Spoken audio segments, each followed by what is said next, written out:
인생을 행복으로 물들이는 한마디.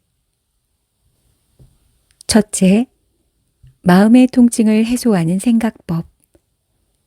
만약 당신이 한 번도 두렵거나 굴욕적이거나 상처 입은 적이 없다면 아무런 위험도 감수하지 않은 것이다. 1970년대 발달 심리학자 존 플라벨은 메타인지라는 용어를 만들었습니다. 메타인지는 인지함을 인지하는 것, 자신이 무엇을 모르고 무엇을 아는지에 대해 마치 제3자의 눈으로 관찰하듯 판단할 수 있는 능력입니다. 우리나라에서 메타인지는 학습법으로 유명해졌는데 스스로 아는 문제와 모르는 문제를 관찰하고 구분하는 연습을 하는 것입니다.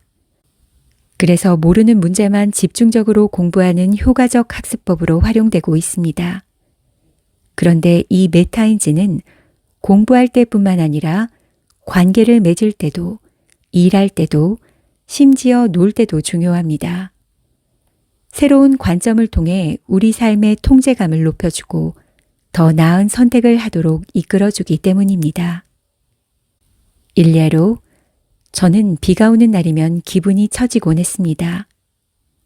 그런데 한 번은 어머니께서 비가 오는 것을 보고 이런 말씀을 하셨습니다. 그래, 비가 와야 나무도 자라고 꽃도 피고 하지. 이 말을 듣고 나서는 새로운 관점으로 비 오는 날을 바라볼 수 있게 되었습니다. 나무들의 키가 얼마나 자랄지, 잎사귀는 얼마나 푸르게 돋아날지, 생명과 창조의 관점을 생각할 수 있게 된 것이죠. 메타인지를 통해 자기 모습을 바라보면서 생각, 말, 행동, 감정, 태도를 새롭게 해석하는 것은 우리 삶에 활력을 불어넣어 줍니다.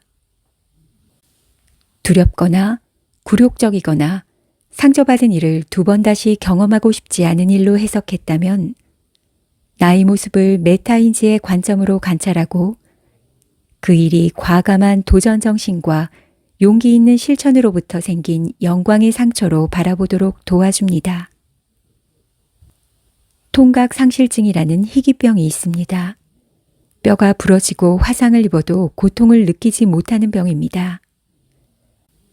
한 환자는 2년 사이 발목이 12번이나 골절되고 부러졌음에도 퉁퉁 붓기 전까지 그 사실을 알지 못하였습니다. 이런 사례를 본다면 통증은 무조건 피하고 싶은 것이 아니라 우리 몸의 경보이자 우리를 살리는 중요한 감각이라고 새롭게 해석할 수 있습니다. 이 통증은 우리의 마음에도 존재합니다. 동양에는 희노애락, 애오욕이 있고 서양에는 기쁨, 수용, 두려움, 놀라움, 슬픔, 혐오, 분노, 기대라는 8가지 기본 정서가 있습니다. 긍정적인 것과 부정적인 것으로 나뉘어 있는데 둘 다 삶에 반드시 필요한 정서들입니다.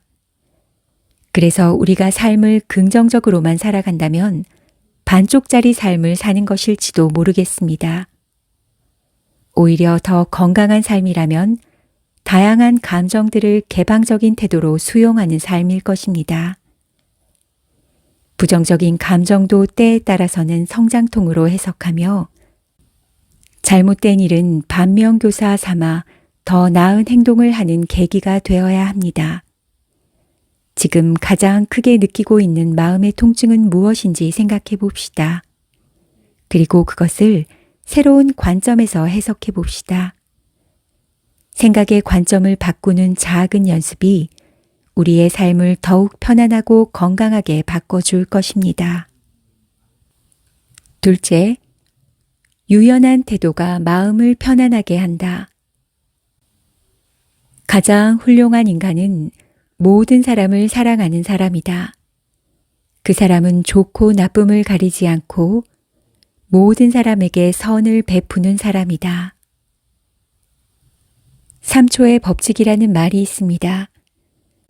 우리가 처음 누군가를 만났을 때 그 사람을 판단하는 시간이 3초라는 뜻입니다. 그런데 놀랍게도 한 심리학 연구에 의하면 우리 뇌는 단 0.017초 만에 사람에 대한 호감도와 신뢰도를 판단한다고 합니다. 그만큼 우리는 자동화된 사고의 틀 안에서 세상을 살아간다는 뜻입니다.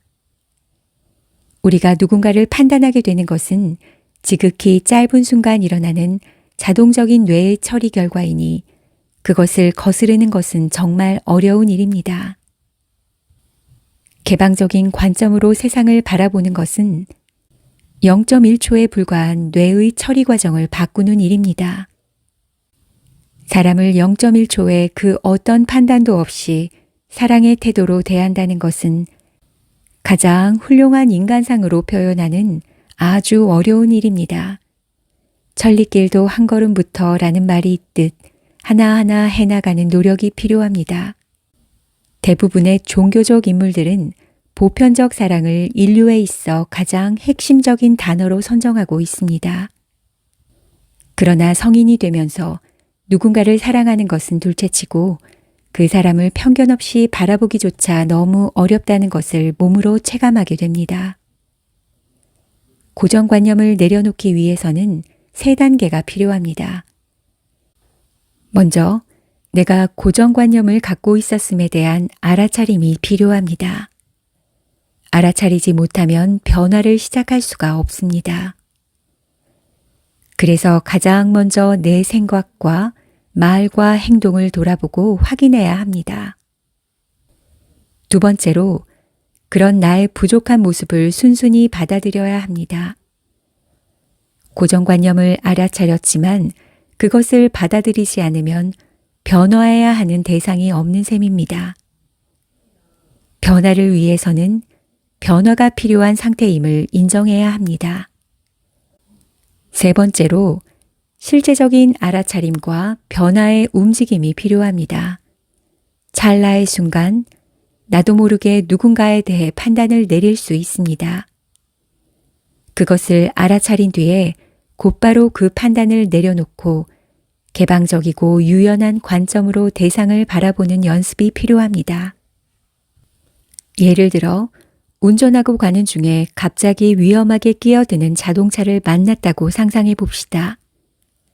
대개 저 사람은 운전을 어떻게 하는 거야?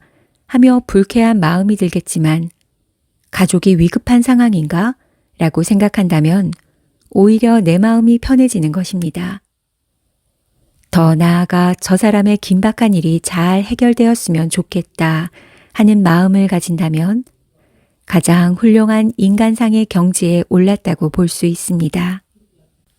처음부터 무작정 사랑하기는 힘들지만 나 자신의 평안함을 위해서도 고정관념을 내려놓는 연습은 삶에 도움이 될 것입니다. 자, 이제 한 걸음 내딛기 위해 가장 가까운 사람에게 사랑의 눈빛을 전하는 연습부터 해보면 어떨까요? 셋째, 모든 것이 무의미하게 느껴질 때, 그 하룻밤, 그 책 한 권, 그 한 줄로 혁명이 가능해질지도 모른다. 그렇다면 우리가 하는 일은 무의미하지 않다. 결코 무의미하지 않다. 나비 효과와 눈덩이 효과를 혼동하는 사람들이 종종 있습니다. 눈덩이 효과는 작은 눈덩이를 산비탈에 굴리니 점점 크게 불어나는 모습으로 작은 시작이 점점 더 빠르게 커진다는 말입니다. 나비 효과는 오늘의 작은 차이가 미래의 큰 차이를 만들 수 있다는 것이지 미래를 예측하는 것은 아닙니다. 운이 좋으면 긍정적인 결과가, 운이 나쁘면 부정적인 결과가 되는 것이죠. 그래서 어쩌면 눈덩이 효과보다 우리의 인생을 더욱 잘 표현한 이론이 아닐까 싶습니다. 인생은 한 치 앞도 예측할 수 없으니까요.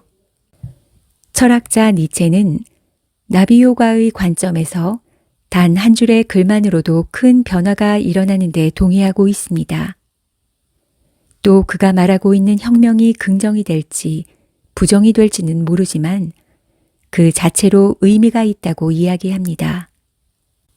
그렇다면 미래는 예측하기 어렵기 때문에 막 살아도 되는 것일까요? 제 대답은 이렇습니다. 어떻게 사느냐가 아니라 어떻게 보느냐가 중요하다고. 똑같은 경험을 해도 어떻게 보고 어떻게 해석하느냐가 나비 효과를 눈덩이 효과로 전환하는 핵심이 됩니다. 우리는 살면서 어떤 일은 의미가 있고 어떤 일은 별 의미가 없다고 판단합니다. 예를 들어 소방관이 불을 끄고 아이를 구하는 일은 큰 의미가 있다고 생각하면서 반대로 공장에서 반복적인 노동을 하는 것에는 별 의미가 없다고 생각할 수 있습니다. 그러나 세상에 그 어떤 일도 의미 없는 일은 없습니다. 내가 하는 일이 무의미하게 느껴진다면 사실 변화해야 할 것은 그 일이 아니라 나 자신의 생각과 태도입니다. 일은 언제나 그 자리에 있습니다. 그 일을 바라보는 나의 관점을 조금만 바꾸면 무의미한 일은 결코 없다는 것을 알 수 있습니다. 오늘 내가 한 가장 무의미한 일을 떠올려 보고 거기에 새로운 의미를 심어 보세요. 거기서부터 변화가 시작됩니다.